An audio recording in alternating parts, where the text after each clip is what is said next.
Class 11 friction set 1 question 10 10 নম্বর একটা question আছে set 1 এর ফ্রিকশন ও ঘর্ষণ বল থেকে। যেটা বলা আছে যে 1 কেজি ভরের ব্লক এ 8 কেজি 4 কেজি ভরের ব্লক এ, আচ্ছা 8 কেজি ভরের ব্লক বি এর উপর একটি মসৃণ টেবিলের উপর রাখা হলো। এটা ধরুন একটা মসৃণ টেবিল, সেই মসৃণ টেবিলের উপর রাখা হলো। তাহলে এ ব্লকের উপর ন্যূনতম 12 নিউটন বল প্রয়োগ করলে এই ব্লকটি স্লিপ করে, আর ব্লক দুটিকে একসাথে গতিশীল রাখতে হলে সর্বোচ্চ কত বল আমাকে প্রয়োগ করতে হবে। দেখো এখানে একটা টেবিলের ছবি আঁকা আছে, টেবিলের উপর দুটো ব্লক আছে, বি ব্লক, তার উপরে এ ব্লক। বি ব্লকটা হচ্ছে 8 কেজি, এ ব্লকটা হচ্ছে 4 কেজি। বি ব্লকের উপর এ ব্লকটা আছে, এরা বলা আছে যে এটি 4 কেজি ব্লক এ আর 8 কেজি ব্লক বি। বি ব্লকের উপর এ ব্লকটি আছে। এ ব্লকের উপর যদি আমি বল প্রয়োগ করি তাহলে এ ব্লকটি পিছলে যায়, তাহলে কি গতিশীল হওয়ার উপক্রম করে। তাহলে এ আর বি ব্লকের মধ্যে ঘর্ষণ বল কত হবে? তাহলে এ বি, এখানে লিখছি আমি, এ ও বি ব্লকের মধ্যে স্থিতি ঘর্ষণের মান কত হবে? 12 নিউটন। এ ব্লকের ওয়েট 4 কেজি, বি ব্লকের ওয়েট হচ্ছে 8 কেজি। আমাকে এখানে বের করতে হবে যে ব্লক দুটিকে একসাথে গতিশীল রাখতে হলে আমাকে সর্বোচ্চ কত বল প্রয়োগ করতে হবে। তাহলে ভালো করে আমাকে অঙ্কটা বুঝতে হবে। আমাকে কি বলছে, একটা মসৃণ তল আছে বা মসৃণ একটা টেবিল আছে, সেই টেবিলে দুটো ব্লক আছে। বি ব্লকের ওপর এ ব্লক আছে, এ ব্লকটির ওয়েট 4 কেজি, বি ব্লকের ওয়েট 8 কেজি। এবার এখানে কি বলা আছে, এখানে অঙ্কে বলা আছে যে এ ব্লকের উপর ন্যূনতম সব থেকে কম পরিমাণ 12 নিউটন বল প্রয়োগ করলেই এ ব্লকটি স্লিপ করে যায়। স্লিপ মানে কি? গতিশীল হওয়ার উপক্রম করে, স্লিপ করে যায়। তাহলে কি, তাহলে 12 নিউটন বল প্রয়োগ করলেই এই ব্লকটি স্লিপ করে যাচ্ছে। তাহলে আর বি ব্লকটা স্থির আছে, তাহলে এ আর বি ব্লকের যে তলটা আছে সেই তলের মধ্যে তাহলে বি ব্লক দ্বারা এ ব্লকের উপর ঘর্ষণ বল কত প্রয়োগ করে দিয়েছে? না হচ্ছে 12 নিউটন। তাহলে আমি লিখলাম কি, এ ব্লকের ভর 4 কেজি, বি ব্লকের ভর 8 কেজি, এ ও বি ব্লকের মধ্যে স্থিতি ঘর্ষণের মান 12 নিউটন। তাহলে এবার আমাকে অঙ্কটা কি করতে হবে না, ব্লক দুটিকে একসঙ্গে গতিশীল রাখতে হলে সর্বোচ্চ কত বল প্রয়োগ করতে হবে। তাহলে এ বি দুটো ব্লক আছে, এই দুটোকে একসাথে করতে হবে। তাহলে একসাথে আমি বি ব্লকের এমন একটা বল প্রয়োগ করলাম যে ব্লকের দ্বারা, যে বলের দ্বারা এ আর বি দুটো ব্লকই একসাথে গতিশীল হবে, এ ব্লকটি পিছলে যাবে। কিন্তু এ ব্লকের 12 নিউটন ন্যূনতম ভর প্রয়োগ করলে সে পিছলে যাচ্ছে। আমি কি ধরলাম, মনে করি বি ব্লকের উপর ন্যূনতম এ বল যদি প্রয়োগ করি তাহলে এ আর বি দুটো বলই উভয় একসাথেই গতিশীল হবে। তাহলে এ ব্লকে বি ব্লকের উপর যদি আমি ন্যূনতম এফ বল প্রয়োগ করি তাহলে সেখানে একটা ঘর্ষণ বল তৈরি হবে। সেই ঘর্ষণ বলের মান আমি কি লিখলাম, ঘর্ষণ বলের মান আমি এফ লিখলাম। আমি ঘর্ষণ বলের মান কত লিখলাম, এফ। এই ঘর্ষণ বলটা কি, বি বলের উপর প্রয়োগ করলে তাহলে টেবিলের তল আর বি ব্লকের যে তল আছে সেই টেবিলের দ্বারা বি ব্লকটা গতিশীল হওয়ার জন্য টেবিলের দ্বারা যে একটা বিপরীত দিকে বল বা ঘর্ষণ বল প্রয়োগ করবে, সেই বলটার নাম হচ্ছে কি বল, এফ বল। তাহলে এখানটায় আমরা লিখতে পারি এ ব্লক, যে এতে আমরা এখন বল 12 নিউটন বল প্রয়োগ করছিলাম, তাহলে এতে একটা গতি হয়েছিল, তাহলে এ ব্লকের গতি,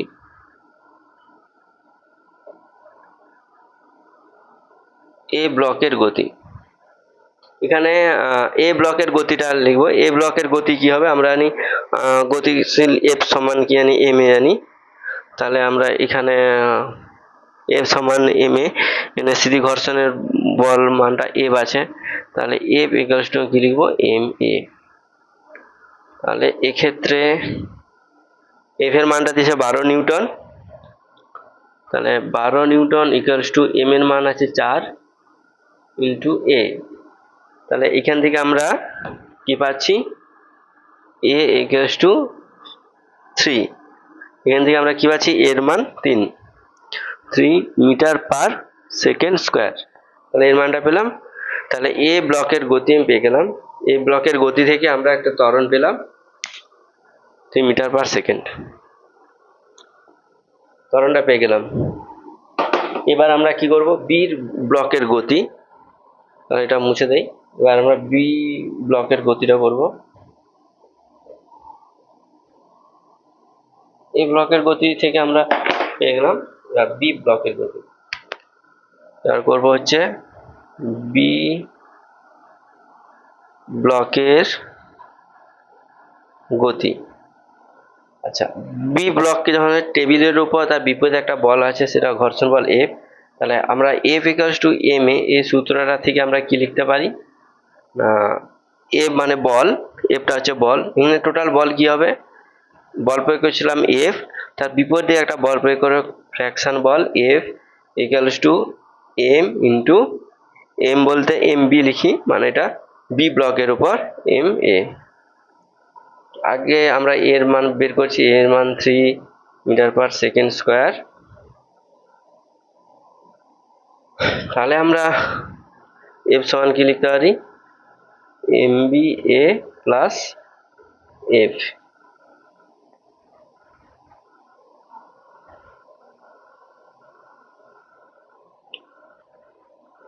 ঠিক আছে, M B plus F M B. তাহলে বি ব্লকের ভর কত আছে, 8 কেজি। তাহলে 8 ইন্টু এ ব্লকের উপর এর মান কত হয়েছে 3, প্লাস এফ কত ছিল ফ্র্যাকশন বল 12, তাহলে কত হবে, এটা equal to 8 3 24 plus 12 36 Newton, 36 Newton. তাহলে হচ্ছে আমাকে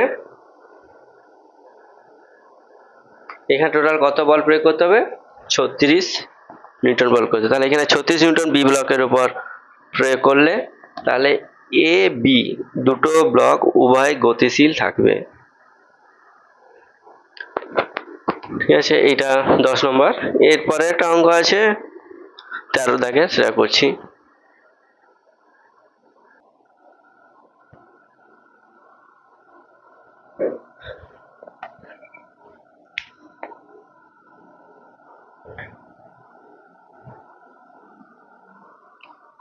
সেট নাম্বার 1 ঘর্ষণ বল, এটা কোশ্চেন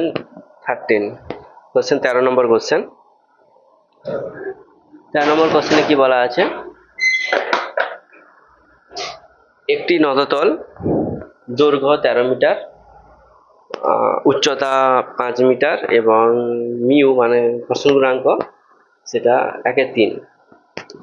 কি মানের প্রাথমিক বেগ নিয়ে একটি বস্তু নততল বরাবর উপর দিকে উঠলে স্থির হওয়ার মুহূর্তে ঠিক নততলের শীর্ষে পৌঁছাবে।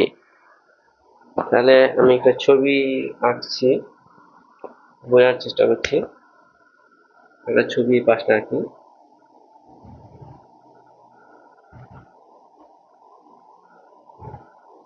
আমি যে ছবিটা আঁকছি এটা কি, একটা নততল একটা বস্তু।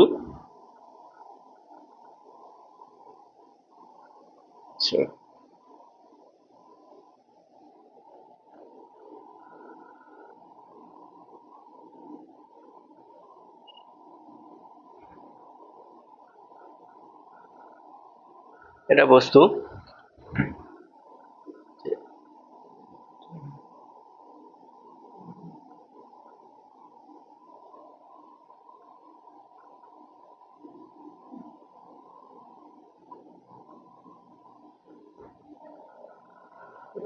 বস্তু, এটা নততল।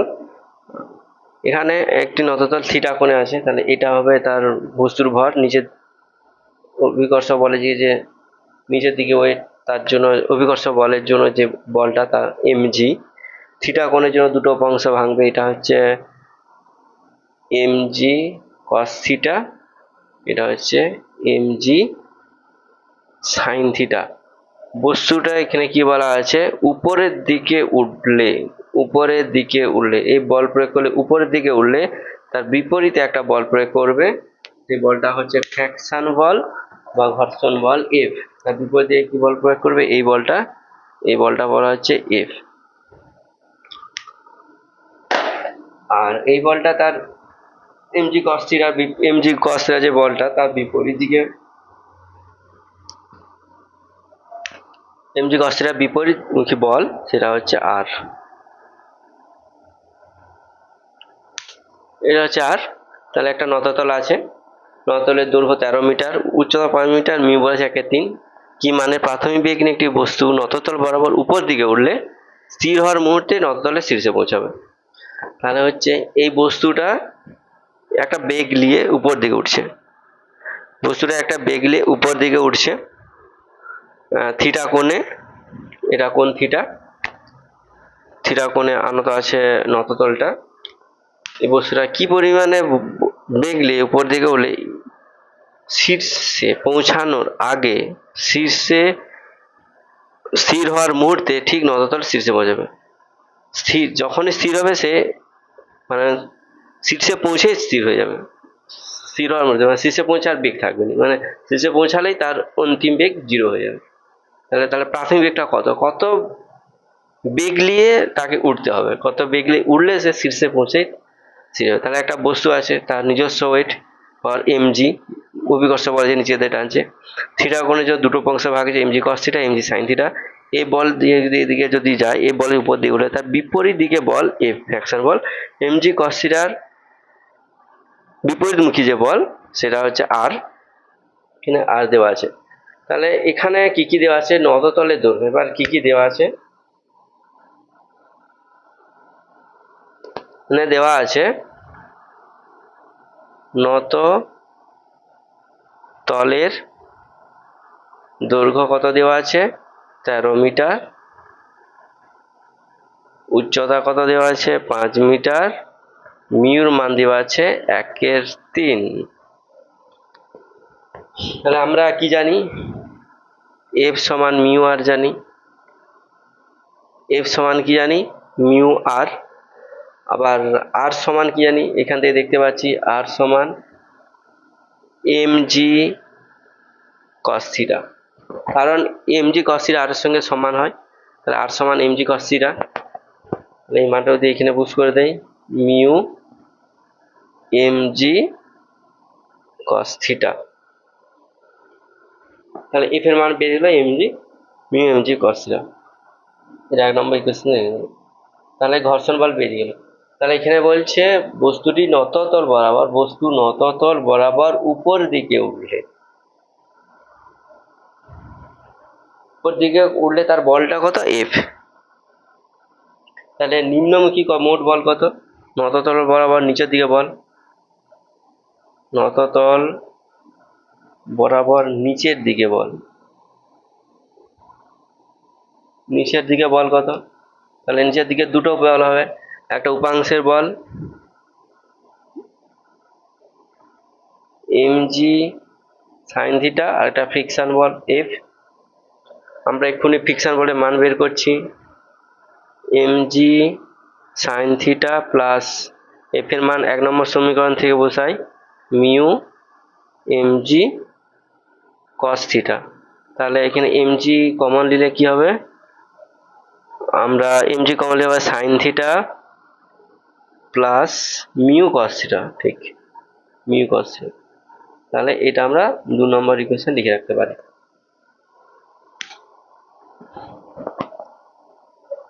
নিচের দিকে বল এটা, আর নততল বরাবর নিম্নমুখী বল। তাহলে এই বলটা ক্রিয়া করছে বস্তুটাকে নিচের দিকে টানছে, তার নততল বরাবর নিচের দিকে বল আছে, তাহলে এই বলটা ক্রিয়া করছে, এই বলটা ক্রিয়া করছে বস্তুটা নিচের দিকে নামাতে। তাহলে আমাকে এই বলের বিরুদ্ধে আমাকে এর থেকে বেশি বল প্রয়োগ করতে হবে যাতে বস্তুটা উপর দিকে ওঠে। তাহলে বস্তুটা কি না শীর্ষে গিয়ে স্থির হয়ে যাবে, তার মানে কি প্রাথমিক বেগ থাকবে, বেগটা কমতে কমতে কমতে কমতে এখানে 0 হয়ে যাবে। তাহলে বেগ কমতে কমতে 0 হলে তখন কি সৃষ্টি হয়, মন্দন সৃষ্টি হয়। তাহলে এখানে একটা মন্দন সৃষ্টি হবে, আমাকে একটা মন্দন বের করতে হবে, এখন মন্দন বের করি।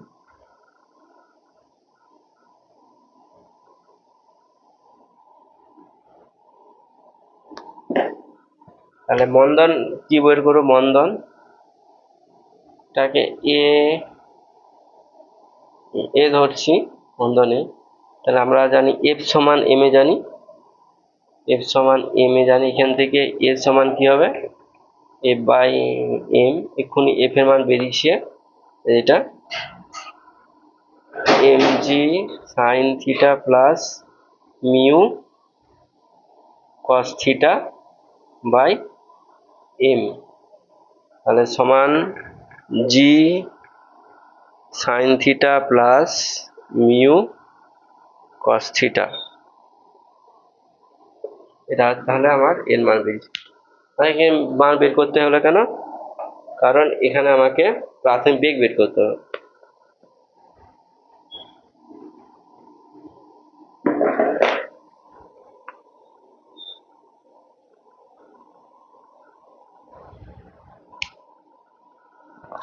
জির মান হচ্ছে 9.8, জির মান 9.8, এখানে আমি বলছি 1/3 sign theta plus sine theta cos theta. আচ্ছা, এখানে নততলের দৈর্ঘ্য 13 মিটার, উচ্চতা দেওয়া আছে 5 মিটার, তার মানে এখানে একটা সাইন থিটা কস থিটা মান বের করতে হবে। এইখান থেকে এতটা, এর দৈর্ঘ্য দেওয়া আছে 13 মিটার, দৈর্ঘ্য আছে 13 মিটার, উচ্চতা এখান থেকে এটা এটা উচ্চতা দেওয়া আছে আমার 5 মিটার, উচ্চতা দেওয়া আছে আমার 5 মিটার। তাহলে আমাকে বের করতে হবে সাইন থিটা আর কস থিটার মান। তাহলে তাহলে এখানে এর মান বেরিয়েছে, এবার আমাকে বের করতে হবে, তাহলে এরা ভ্যালু বের করতে হবে আর কি, ভ্যালু বের করতে হবে জি সাইন থিটা কসরা, এর মান বের করতে হবে। জি এর মান 9.8, না মিউর মান দেওয়া আছে কিন্তু সাইন থিটা কস থিটা দেওয়া নেই। এখানে কি দেওয়া আছে, নততলের দৈর্ঘ্য 13 মিটার, উচ্চতা 5, উচ্চতা 5 মিটার লেখা আছে এখানে, আর নততলের দৈর্ঘ্য আছে, নততল কোনটা এইখান থেকে এটা এটা সরি এটা হয় নততল, এটা দৈর্ঘ্য, নততলের দৈর্ঘ্য এখান থেকে এটা, মানে হচ্ছে নততলটা এই যে এইখান থেকে এটা দৈর্ঘ্য 13 মিটার, এইখান থেকে এইটা, এটা নততল, তাহলে এটা দৈর্ঘ্য 13 মিটার, উচ্চতা 5 মিটার। তাহলে ছবি থেকে আমরা কি সাইন থিটা কস থিটা মান বের করতে হবে, নততলের দৈর্ঘ্য মানে এখানে অতিভুজ দেওয়া আছে, অতিভুজ 13 মিটার আর হচ্ছে লম্ব 5 মিটার, অতিভুজ 13 মিটার আর হচ্ছে লম্ব 5 মিটার। তাহলে লম্ব আছে, আমরা কি জানি সাইন থিটা সমান, সাইন থিটা সমান কি লম্ব বাই কি অতিভুজ, আর কস থিটা সমান কি ভূমি বাই অতিভুজ। তাহলে লম্ব দেওয়া আছে 5, অতিভুজ দেওয়া আছে 5/13 মিটার, কিন্তু এখানে ভূমি দেওয়া নেই। তাহলে পিথাগোরাস সূত্র থেকে আমরা কি জানি, ভূমি স্কয়ার সমান কি হবে অতিভুজ স্কয়ার মাইনাস লম্ব স্কয়ার। তাহলে ভূমি সমান কি হবে √, অতিভুজ স্কয়ার 13 মাইনাস 5 স্কয়ার, মানে হচ্ছে √, 1 6 না 169 minus 25 equals to √144 equals to 12, ভূমি বের। তাহলে কস থিটা কত হবে 12/13 মিটার। তাহলে মিন মান দেওয়া আছে 1/3, সাইন থিটা বেরিয়ে গেল 5/13 আর হচ্ছে কস থিটা 12/13। তাহলে এই মানগুলো আমি এখানে পুশ করাবো, এই মানগুলো আমাকে পুশ করতে হবে। অতএব এ সমান 9.8 into sine theta 5/13 plus mu হচ্ছে 1/3 cos থিটা 12 13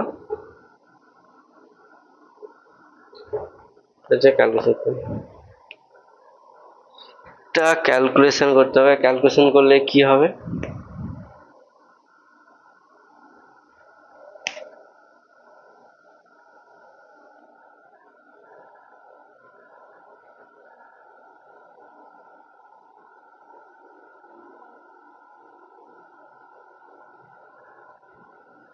এটা কাটাকাটি করলে 3 4 12, তাহলে 9.8 ইন্টু 5 4 9/13, 9.8 ইন্টু 9/13 মিটার পার সেকেন্ড স্কোয়ার। তাহলে এর মান বেরিয়ে গেল। তাহলে দৈর্ঘ্য বল, দৈর্ঘ্য মানে এইখান থেকে এতটা 13 মিটার, উচ্চতা এটা ওটা। দৈর্ঘ্যটা এখানে অতিভুজ আর উচ্চতা এখানে লম্ব। সাইন থিটা আমরা জানি লম্ব বাই অতিভুজ 5/13, কস থিটা ভূমি বাই অতিভুজ 12/13, ভূমি স্কোয়ার অতিভুজ স্কোয়ার মাইনাস লম্ব স্কোয়ার, এটা বের হলো কোনটা এখানে বুঝ করে এর মান বেরো 9.8 ইন্টু 9/13। তাহলে মন্দন বেরিয়ে গেল। তাহলে আমাকে প্রাথমিক বেগটা বের করতে হবে, অন্তিম বেগ 0, আমাকে কত বেগ বের করতে হবে? তাহলে এটা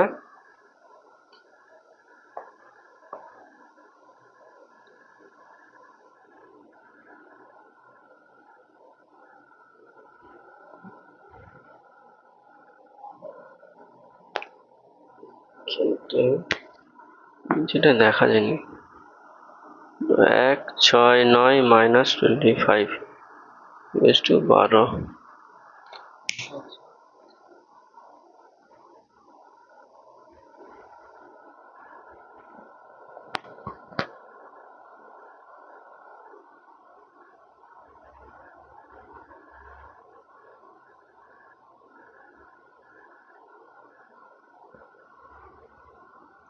এটা মুছে দেই।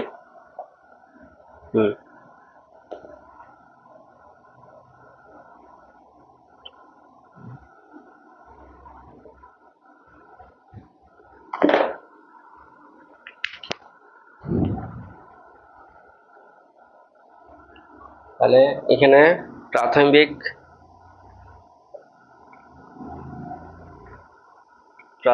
বেগ u, অন্তিম বেগ v ইকুয়ালস টু 0, আর কি বস্তু নততলের দৈর্ঘ্য বলা আছে। দৈর্ঘ্য বলতে এখানে সরণ ধরতে পারি, s ইকুয়ালস টু 13। তাহলে এগুলো দিয়ে আমরা মোশন অফ প্লেন সূত্র থেকে আমরা কি জানি, v square equals to e square minus 2as। এখানে যেহেতু অন্তিম বেগ 0, তাই এটা ত্বরণটা মন্দন হবে মাইনাস a, অতএব v এর মান 0, v ইকুয়ালস টু 0, আর s equal to 13, a equal to 9.8 into কত ছিল, 9.8 ইন্টু 9/13। এই মানগুলো বুঝ করালে আমি ইউ পেয়ে যাবো। অতএব ইউ স্কোয়ার সমান ভি স্কোয়ার 0, তার মানে 2 ইন্টু এ ইন্টু এস সমান 2 ইন্টু 9.8 ইন্টু 9/13 ইন্টু এস এর মান কত, এস এর মান 13। তাহলে অতএব 13 দ্বারা কেটে গেল, তাহলে ইউ সমান root over of 2 into 9.8 into 9 সমান,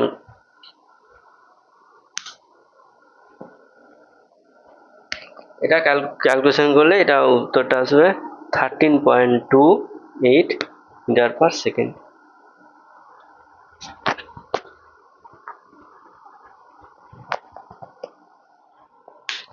13.28 ইন্টু মিটার পার সেকেন্ড। তাহলে হচ্ছে ফ্র্যাকশন পার্ট 13 সেট 1 এর কোশ্চেন এটা।